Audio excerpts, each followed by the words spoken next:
আমি রি। Welcome to our new mini blog. সবাই কেমন আছো?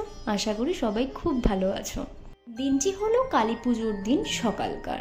হ্যাঁ, আমি এরকম রেড কালারের একটা শাড়ি পরেছিলাম উইথ এই ব্লাউজটা।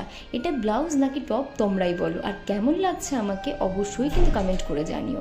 আমার ঘরে বড়মা পূজিত হন, সাথে আমার জগন্নাথ দেবরা, তাই তাদেরই কিছুটা সাজসজ্জা কমপ্লিট করে আমি তাদেরই আজকে আরাধনা করব।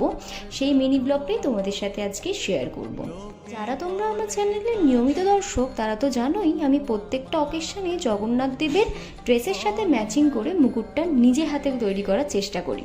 দুর্গা পুজোতে আমি জগন্নাথ দেবদের জন্য এবার কিছুই কিনতে পারিনি, তাই কালী পুজোর 2 দিন আগে জামাটা কিনে ভাবলাম চটজলদি একটা মুকুট বানিয়ে ফেলতে হবে, এবং সেটা কিন্তু কালী পুজোর দিনকেই। জগন্নাথ দেবদের এই ওড়নাগুলো কাজে লাগে না, তাই সেটাকেই সেফটি পিনের সাহায্যে আমি একটা ডিজাইন দেওয়ার চেষ্টা করেছি, আর সাথেই ময়ূরের পালকগুলোকে মাস্কিং টেপ দিয়ে অ্যাটাচ করেছি।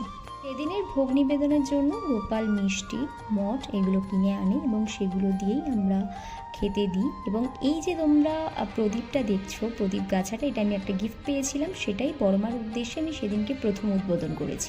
কেমন লাগছে আমার বড়মা জগন্নাথ দেবদের অবশ্যই কিন্তু কমেন্ট করে যাও।